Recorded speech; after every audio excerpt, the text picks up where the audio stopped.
So for questions 18 through 21, we will be looking at this picture. I'll go ahead and draw it.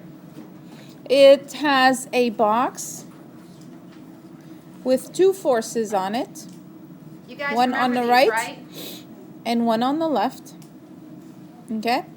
The left force is 7 newtons and the right force is 2 newtons. And I'm going to try to kind of make it relevant.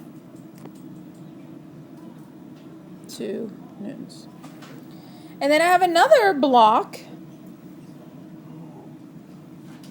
that has a 3 newtons force to the right and a 6 newtons force to the left. Okay? It's to the right on yours. Oh, they're both to the right. I'm sorry. It's okay. See, it's very important for you to notice that. Thanks, Miss Ellen. It's all right.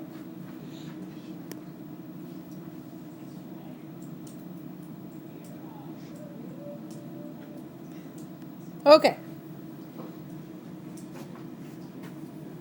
Your first question said, which block experiences a greater net force? What do we do? So this is block A, this is block B. How do I figure block A?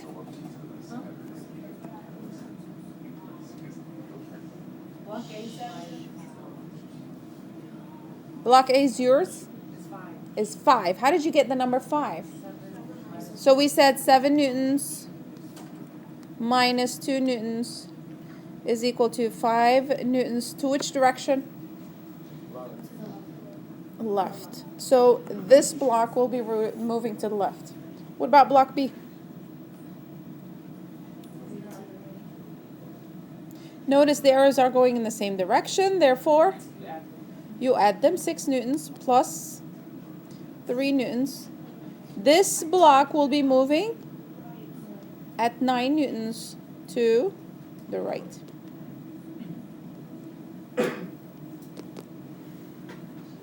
Okay. So which one experiences a greater force? Block B. Okay. Second question said, what is the acceleration of block A? How do we figure out the acceleration? Yes? I just have a question. Do we use a formula for this? For these, yes. The sum of all forces. So, For the second question, the one that we're about to do, yes. F is equal to ma. okay, so do you just plug it in? You can plug it in. What we know is that block A has a what kind of mass? 10 kilograms. And block B has a 3 kilograms. Okay. So, how do we figure out the acceleration of block A? A is equal to F over M. And if you don't remember, this is the formula. I'm going to write it in red. F is equal to M times A. Yes? So if we're looking for something, we just, for example, if we're looking for like force, you have force behind the equal sign and then like A over M or something. Okay. Do you remember triangles? You want me to do the triangles for you? Sure. Okay. So this is our triangle. Okay. F is equal to M times A. If we're looking for force, we're going to cover up force and see what happens between the other two, the relationship. In this case, it's a multiplication sign. If I'm looking for mass, I cover up mass and I see the relationship between F and A is a division line. So we divide. If I'm looking for acceleration, I'm covering up acceleration and the relationship between F and M is F over M. Gentlemen? Okay. So acceleration, I'm covering up acceleration and it's F divided by M. What is the force? We found it to be for A. 5 divided by, what's the mass? 10. So what is the acceleration? 0.5. What's the Exactly, meters per second squared. Thank you. What about acceleration for block B? Again, A is equal to F over M is equal to 9 divided by, what's the mass? 3, which is equal to 3 meters per second squared. So, which of the two experiences a greater acceleration? Block B. So my answer is block B. Okay? Any questions? So these were questions 18 through 21. So let's take a look at number 21. Number 21, we've solved something very similar to that when we began talking about action-reaction.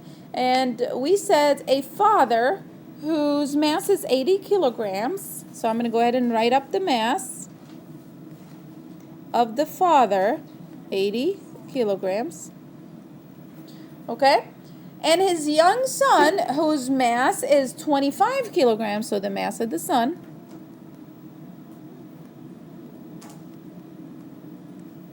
are standing on ice. So ice is frictionless. We're going to assume that this is frictionless. The son pushes his father backward with a force of 15 newtons. So the force of the son on the father is how much? 15 newtons.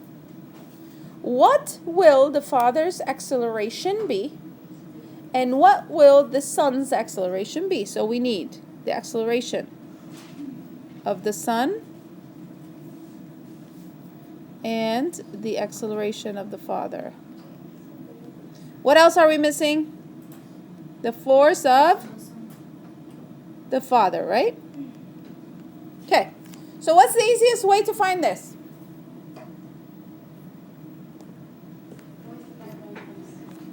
I have the mass of the sun. And the force of the sun, I can find the acceleration of the sun, right?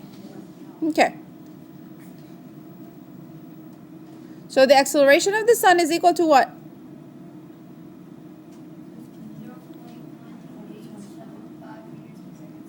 F over M, or 15 divided by 25, which is, one more time, Dunya? 0.1875 meters per second squared. What else do we know about the father?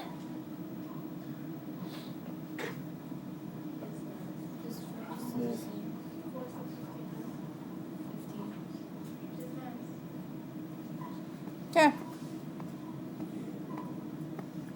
Think. For every action, there's a reaction equal and opposite in direction. So what is the force on the father? 15. So if this is your action, the reaction over here is going to be, oops. 15. I'm waiting. I think I gave you the wrong. 15 divided by 25 is how much? I don't want to rely on. Yeah, no, that's not right. It's closer to half. It's more than half. Okay. She did, Okay. 15 yes, divided by 0.6. 0.6. It's 0.6. Yes. All right, so I'm gonna. Oh, you gave us 15 divided by 80, which is Yeah. 0.1875. So 0.6 meters per second squared. Okay? So since we know that for every action there is a reaction that is equal and opposite in direction, we know that the force of the father on the sun is going to be what? It's going to be equal because it's a frictionless surface. So the force of the father is going to be 15 newtons. And I'm going to put that in red. Okay? So how can I find the acceleration of the father? I'm going to do the same thing. Force divided by the mass. In this case, it's 15 divided by 80, which is equal to 0.18 meters per second squared. Okay, so the question was asking you about what will the father's acceleration be and what will the son's acceleration be, and we just figured both of these out.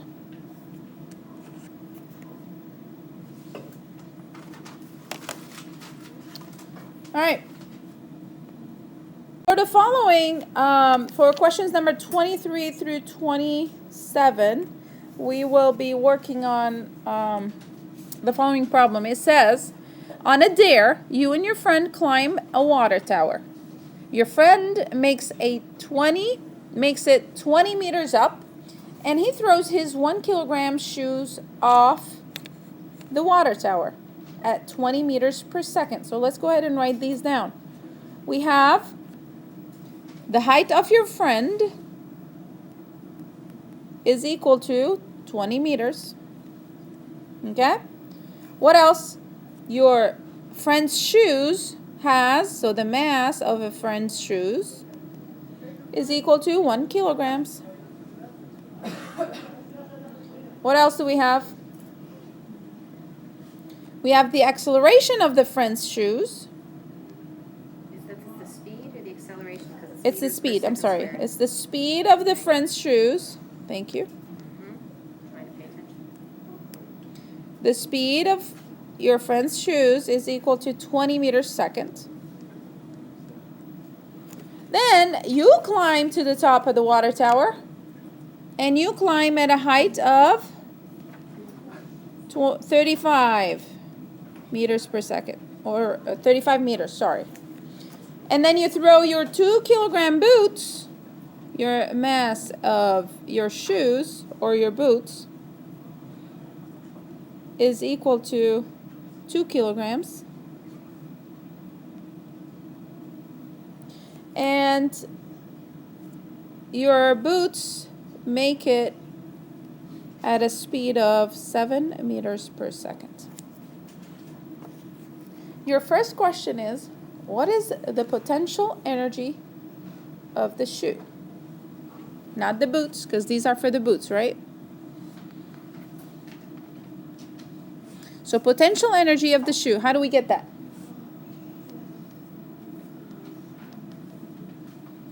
Give me the formula.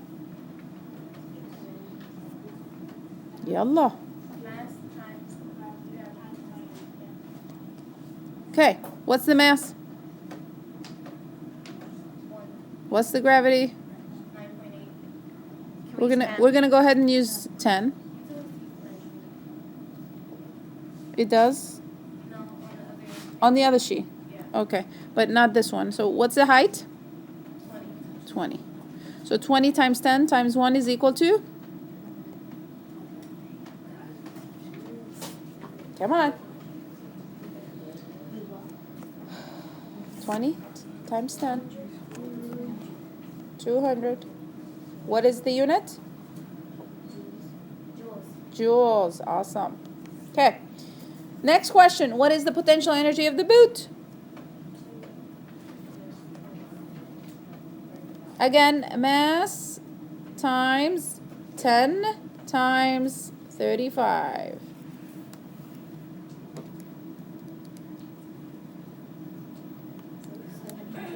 700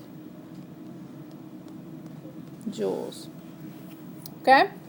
What is the kinetic energy of the shoe? 200.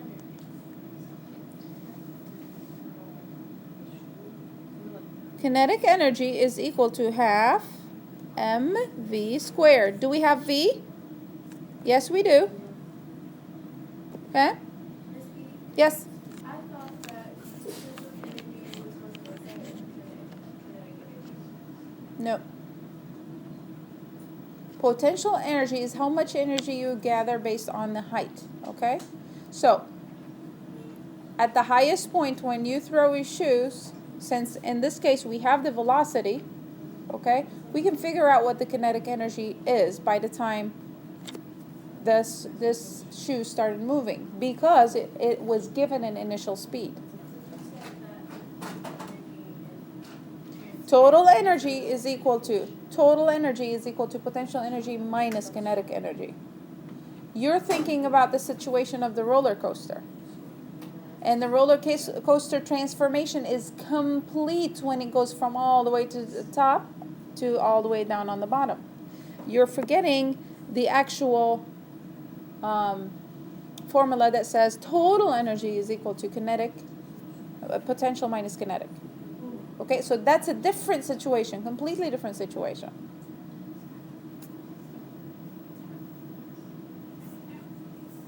Anyone else? Okay, so half mv squared. What is the mass? 1. What is the velocity? It is 20 squared.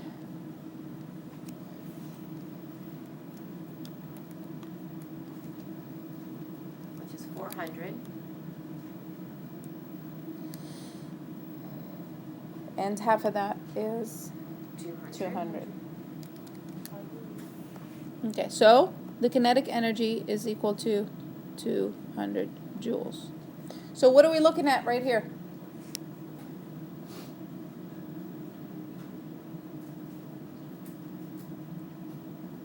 Joyce, that's for you.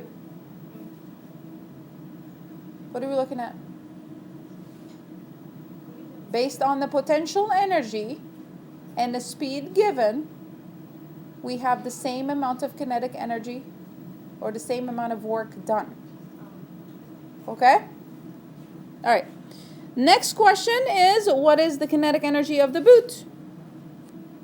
So I'm going to make a line just so you can differentiate. So kinetic energy of the boot,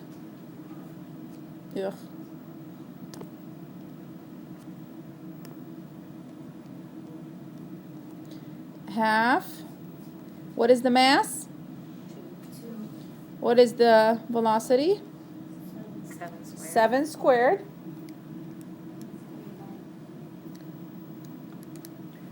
49. Okay. So 49, half of 2 is 1. So 49 times 1 is 49. And my kinetic energy is 49 what? Joules. What's happening here? See the difference between this side and this side? Here, the same amounts. On this side, what do we have? A completely different number. So the work done on the boot is different than the work done on the shoe. So which of these two experiences a greater acceleration? The shoes. Why?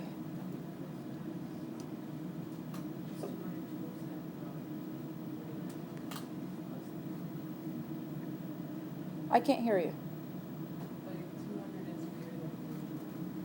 200 is greater than 49.